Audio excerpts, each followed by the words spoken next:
going on, guys? Welcome back to the show. Today we're talking about fat loss, a little bit on the mindset side of things. We're going to talk about the what, the how, and the why when it comes to fat loss. And I have a couple notes if you see me looking down, just trying to stay on track here and not go on too many tangents, keep it a bit more concise. And before we start, I just want to get a couple things out of the way. For starters, I nor anybody else is allowed to decide for you what you think is important. This podcast is only meant as a potentially different perspective for you to take and absorb and, again, compile with your other perspectives and decide for you what you think is important. Like, I don't get to decide, nor any coach gets to decide what you should be doing or what you should value or what you should act on and what you should think is important. That's horseshit. You get to decide what is important to you and what you act on and what you value. And I don't think it's a coach's job to be blanketly encouraging people to lose weight, to encourage you to lose weight as a client potentially.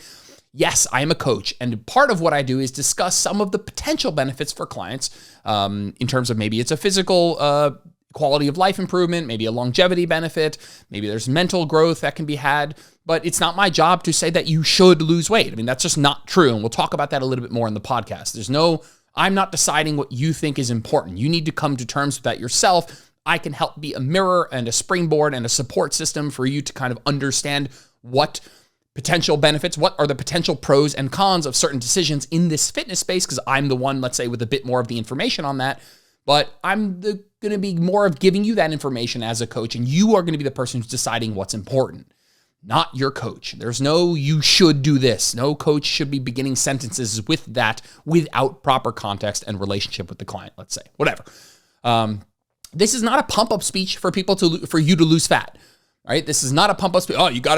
This is how you gotta go about losing weight, and you need to know your why and all of that stuff. This is not a pump up speech. You're not gonna leave this podcast being like, wow, it's totally gotta go lose weight now. This is not a pump up speech to lose fat. Obviously, just based on the last two things I said, that's not a coach's job to encourage you blanketly that you should go lose weight. This is a pump up speech just to take a step back and ask some questions and gain some perspective, a clearer image, a vision of what you want for yourself. Fat loss can be a part of that, totally. Yes, there's an obesity epidemic, right? 70% of the nation is overweight. We're nearing 50% in terms of adult obesity. Like, yes, those are both true. But there's also a fuckload of healthy people by certain standards, who are not as happy as they could be, thinking they have to lose more weight and they have to look a certain way and they have to meet some external expectations for some reason. And while fat loss can absolutely 100% positively improve quality of life and longevity for some people, totally. For many others, realizing you don't have to lose fat can absolutely in and of itself be and bring greater and deeper quality of life improvements. And I work with people on both ends of the spectrum. I work with people who I think maybe fat loss can, just objectively speaking, improve, let's say, biomarkers, or resistance training can improve certain bone density and strength, and there's improvements in quality of life that I think is available to people potentially through fat loss. I also work with a lot of people who fat loss actually probably is not a route to objective health improvements. It probably isn't. There's a lot of people that are like already healthy looking to get leaner, let's say. And for those people, there's a real I'm,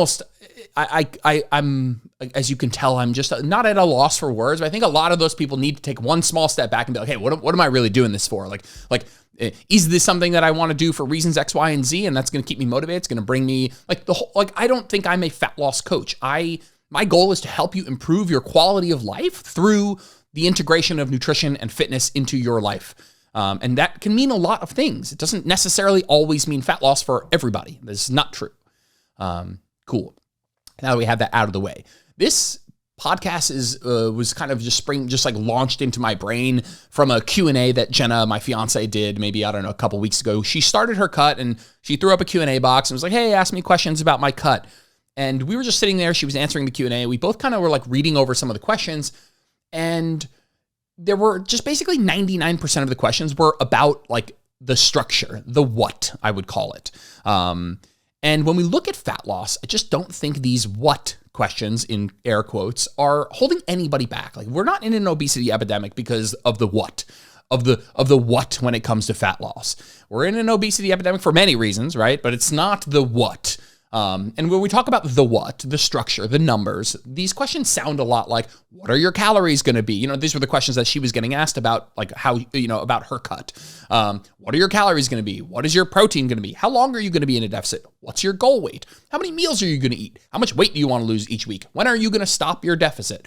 And again, as much as like I'm the point of this podcast is that these questions are not as important as some of the how and the why.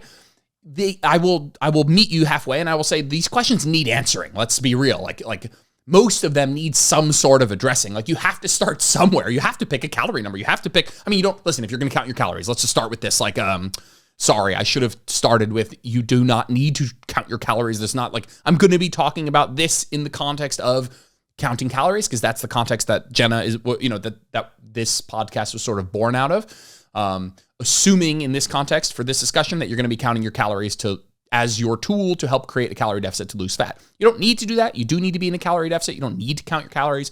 It's just one very direct way to make that happen. And so a lot of these questions need some sort of answering. Yeah, you're going to have to pick, even if the first question was, are you going to count your calories? Like these questions need answering. What are your calories going to be? What's your protein going to be? What's your meal structure going to be like? Whatever. Those questions need some answering. So I'm not saying that these are useless questions. They need answering. They're just, the answers to these questions, or rather, like whether or not you choose the right answer, or you choose the right calories to start with, or the right protein number, like, or even if there is a right, for most of these, there isn't really a all-encompassing right answer. It just has nothing or basically nothing to do with whether or not somebody is going to succeed with fat loss or weight maintenance over the long term. These are all what questions, right? And yes, they need answering, but the what is easy. Like the what is so fucking simple. I'm going to give you in the next, I don't know how many, maybe 1 minute, an entire podcast on the what. Here are the answers to the what questions. When it comes to fat loss, and we're talking about the what, the structure, the numbers, here is everything you need to know. Start by using any calorie calculator to establish maintenance. They're all going to give you different numbers. None of them are perfect. Pick one. And maybe slightly underestimate your movement if it asks you for a movement or activity multiplier. Take that number. Decrease it by 300 to 700 in that range, depending on personal preference, to start to establish your initial numbers for being in a calorie deficit. So you're going to take maintenance, you're going to decrease by 300 to 700. You're going to eat more than 0.7 grams per pound of body weight of protein per day to maintain muscle and to stay satiated.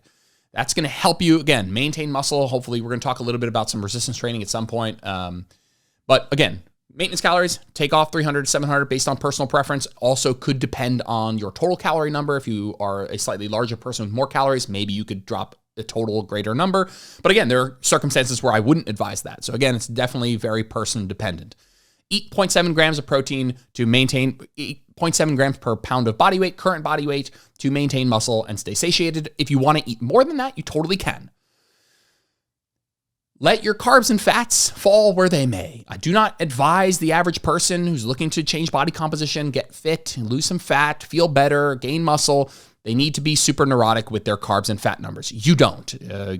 Calories and protein equated is going to give you 95 to 99% of the same results with way more flexibility. I'm going to have a podcast coming out in a couple of weeks with that discussion of macros versus calories and protein in a little bit more detail, with like a little bit more like back and forth of counter arguments, but you'll see that my stance will remain. Cool. Get 8 to 10,000 steps per day. Again, more the merrier within reason of sustainability. So if you get a little bit more and that's sustainable for you, that's great. But get at least 8 to 10,000 steps per day on average. Track something that lets you know if you're losing fat, weight, measurements, something. Track something that gives you some feedback that it's working. Pay attention to how you're feeling, hunger, sleep, fatigue, irritability, and make adjustments if it's not working or if you start to feel like shit, like if those metrics aren't moving or if your biofeedback is tanking. Get out of the deficit when you lose all the weight you want to lose, or if you haven't, if you get to a point where the things you'd have to do, lower calories, increase movement, to keep the deficit going, you don't want to do for any number of reasons. And then we can talk about reverse dieting as a slightly separate topic here. So here is a whole podcast on the what when it comes to fat loss. Use fucking any calorie calculator to establish maintenance. Maybe underestimate your movement if there's an activity multiplier. Decrease calories by 300 to 700. Again, pretty person dependent, context dependent, but and somewhere in that range is going to be significant enough to actually start to see some movement, most likely, which is feedback that's probably helpful. Eat at least 0.7 grams per pound of protein to maintain muscle, stay satiated. A little bit more, the merrier is still fine, totally cool. Get 8 to 10,000 steps, track some metric, some form of a metric to give you feedback that it's working. Pay attention to your biofeedback, make adjustments if it's not working. Get out of the deficit when you're done losing fat, or even if you're not done, you might be mentally done because, the things you'd have to do, you don't want to do anymore. Great. And then we could talk about reverse dieting again as a slightly different topic. Like that's the entire what. That's literally it. Yeah, there's some flexibility in there to implement personal preference, but that is literally it. Like it's not more complicated than that. Now, the what is not more complicated than that. The how and the why can make things more complicated. And obviously that's the fucking whole point of making this podcast is like those questions right there. Like that's it. Anybody wants to know something about the what in terms of fat loss? That's it. We can talk about how many meals per day, how many grams of protein per day, like totally a discussion that happens in the margins. And if you want to have it, you can, but in most cases, it's a forest for the trees discussion here. And I'll level with you. Those questions, like the things I just mentioned, I'm not saying they don't help anyone. I think there are people who listen to that just now and learn something. And those questions need answering. You got to pick a calorie number, right? You got to pick a protein number if you're going to track calories, if you're going to track protein. You do need to roughly understand that framework. How are you going to go about making adjustments? You need to understand that, whichever calorie calculator you use, it's just a guess. It's not perfect. It doesn't know you. You're using it as just a jumping off point. Like there are people who are going to have learned something there. So asking the question in Jenna's Q&A, for example, is like, I get it. There are questions there that will be helpful if answered.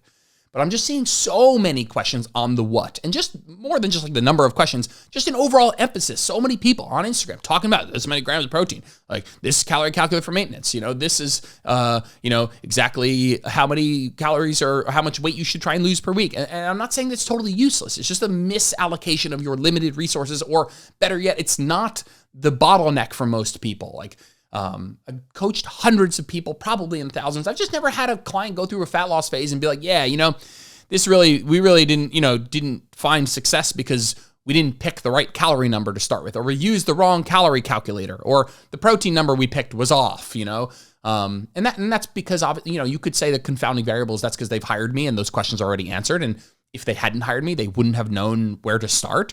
And that's all well and good. But I also think that most people shouldn't be going at this alone. So I think it should almost go without saying that you hire some form of support and guidance and education through a coach. So just making this podcast basically because I think we're spending a little bit too much time on the what and not enough time talking about the how. So let's talk about the how. What does that even mean? What is the how? What are some, like if we talked about those what questions, what are some how questions? Some how questions are, how are you going to adjust your eating habits and pattern to make adherence easier? How are you going to adjust your schedule to fit in a little bit more and prioritize a little bit more exercise? How are you going to change your habits to reduce friction and be more consistent?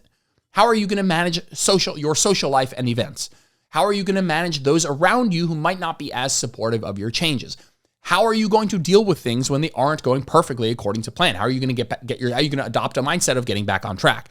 And how are you going to make it different this time? Like these questions, these are the questions that we need to spend more time on. If you're trying to lose fat, like, yes, we need to answer some of those what questions, but that should be done in 5 minutes. We should be done with that in 5 minutes. If we have an hour call, we're spending 5 minutes max on that discussion. We're spending 55 minutes on these questions of like, how are we going to set up a structure? How are we going to adjust your schedule to make time for X, Y, and Z? How are we going to, work on, how am I going to achieve these goals, but also cook for my family? How am I going to manage social events? How am I going to manage my alcohol intake? What's my sleep routine going to be like? And how can I start to improve my sleep hygiene? Stuff like that. How am I going to make it different this time than all the other times I tried to lose weight? How am I going to shift my mindset? How am I going to shift my structure of my habits? Like these things just don't get enough attention. I'm not saying they get no attention. I think a lot of coaches who are listening to this, they're like, yes, I talk about this with my clients. You totally do. I know most coaches are good coaches and they're addressing this and they know this stuff's important. This podcast is not made to like attack coaches that aren't doing a good job. A lot of coaches do a really good job. I just think that we are spending a lot of time on numbers and not a lot of time on the discussion of mindset shift and trade-offs and habit formation, behavior change, motivational interviewing, getting your clients to think more about, what's important to them and make their own decisions, that sort of stuff. I mean, just like talking a lot about setting calories and protein and steps. And listen, that stuff, beginning to start to track your data, it's relevant. It's important. If you don't know that stuff, I get it, but it's so damn simple. And it's not like we're not in an obesity epidemic because people don't know how to set their calories for fat loss. Like, it's just not how that is happening. Yeah, I don't want to lean too heavily on that point, but just again, think that we're spending a little bit too much time on the what and not enough time on the how. Like, how are you going to change your habits to be consistent with them, to make lasting change? Like, that is the $1 million question. The problem with this, is these are more uncomfortable questions. These are more uncomfortable questions. They're not math problems.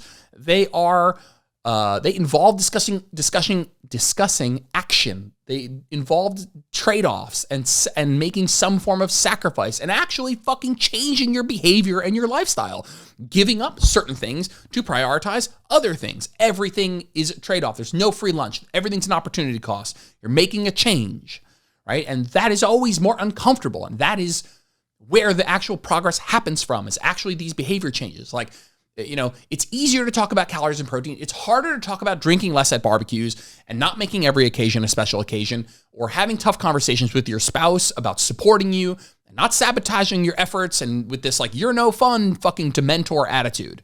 Those questions can be challenging, but they are the ones we need to spend more time on. People are not succeeding on their health-related goals for these reasons. And if we're looking at, like, how can I get my clients better results? How can me as a client get better results? I need to ask and answer these questions honestly for myself. These are the questions that are holding you back from making lasting behavior change. And fat loss is about behavior change. It's about a shift in value hierarchy and value structure, and sometimes a change in identity. It's not about, the perfect calorie and protein number. Again, those are relevant questions because you need to answer them. But I just want to spend a little bit more time with this discussion of the how. And while we're on discussions of things that are more important than the what, I think the how is massively important. I think how you're going to go about doing this needs a ton of addressing, but I even advise taking a step back for everybody.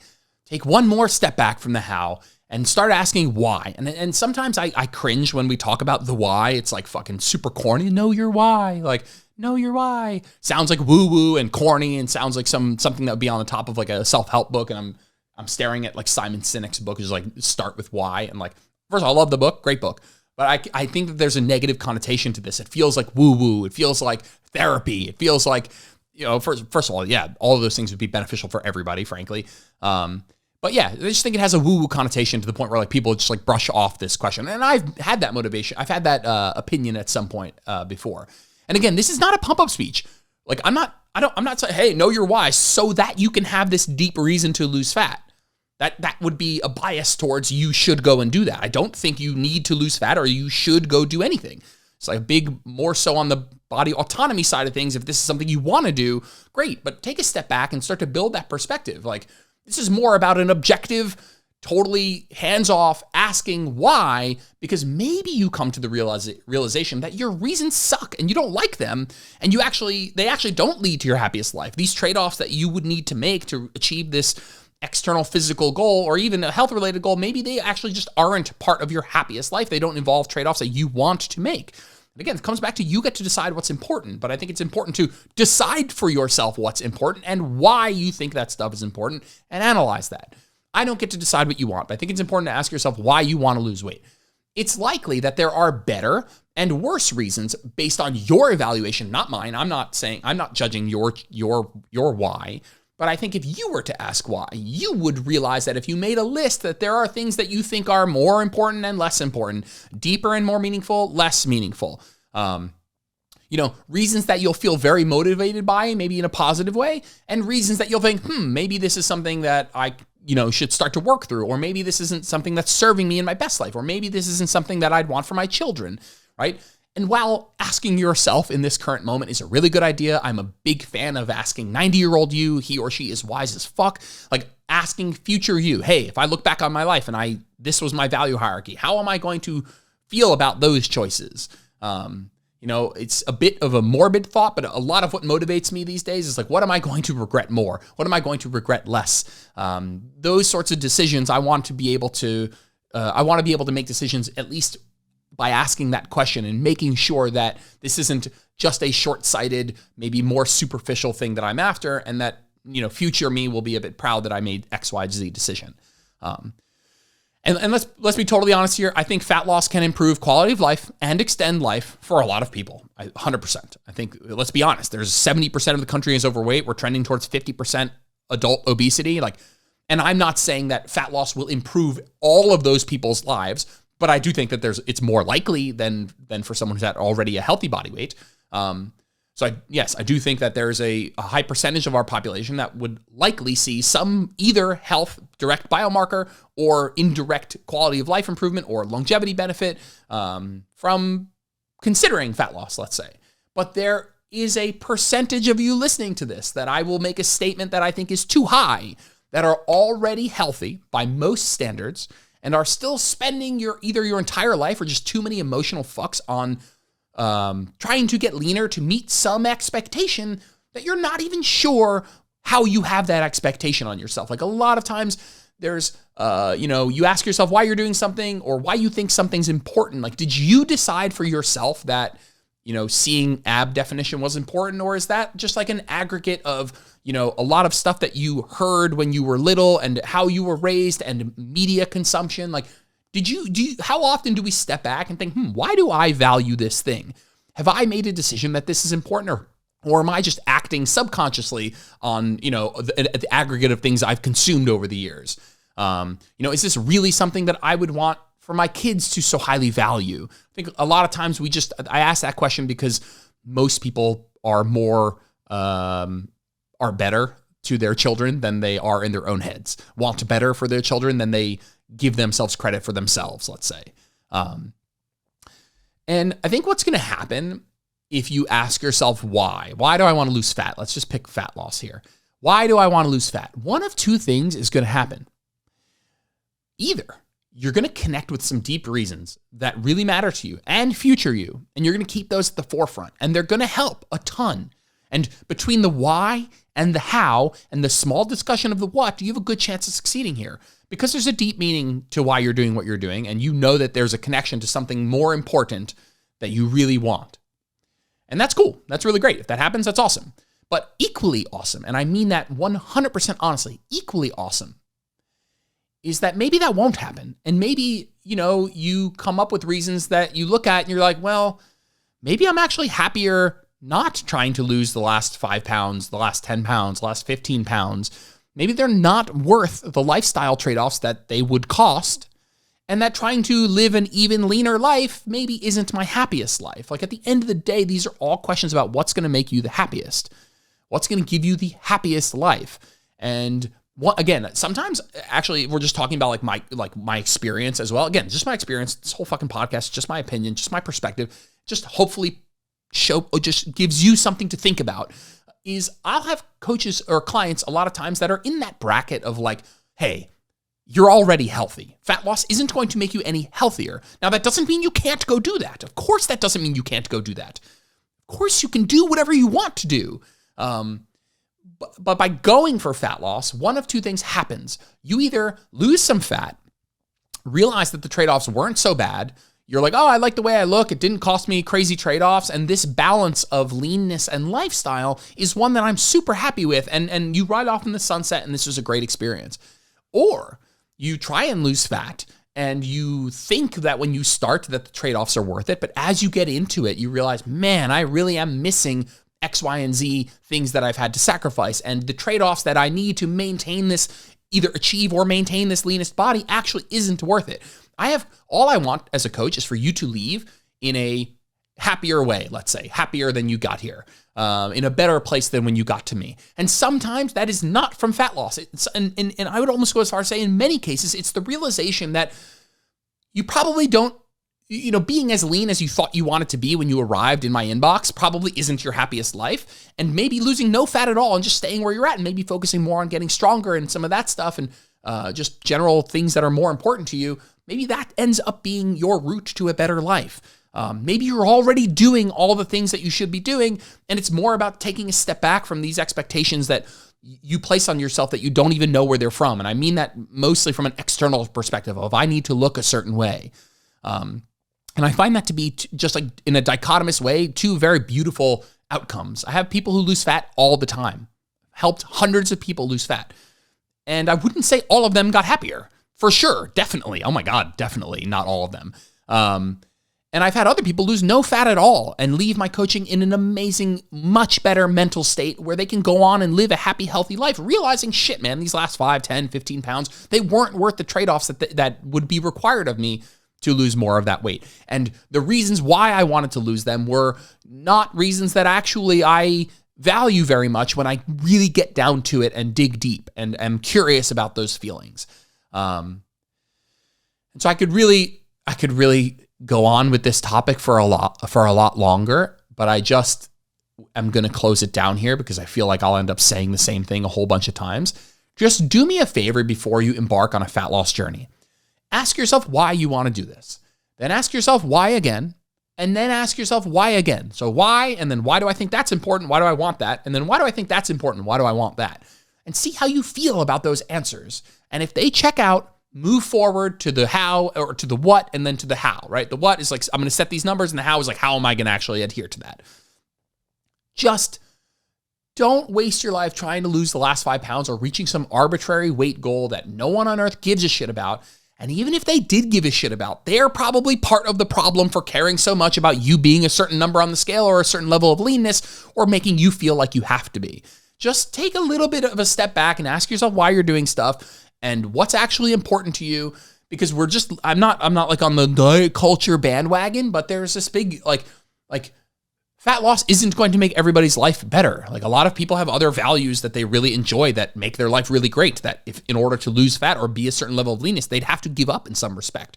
I just feel like we fucking forget about the fact that these are, that every gimme has a gotcha, that there's a trade-off for these things, that there's pros and cons and sacrifice and juice that is or isn't worth the squeeze, and all of those statements that just end up churning out to fairly synonymous things here. Okay, that's going to be the end of this podcast. I just want to help people think more about the perspective. I think that there's a lot of people out there that probably have objective potential for health benefits from a biomarker perspective, maybe from a longevity perspective, from a physical health perspective. That's totally true. I think that there's a lot of people that fall in that category where fat loss might help some of those things. There's also a percentage of people listening to this that have never taken a step back and thought, man, why do I think being even leaner or as a healthy person losing more fat or this amount of muscle definition or having a flat stomach or, pinching my love, like why is getting rid of that or why are these goals important to me? And how do I, and why is that important? And why is that important? How do I feel about that? And how does 90-year-old me feel about that? And I'm going to stop rambling now because I told you this would happen. And I'll see you guys in the next episode.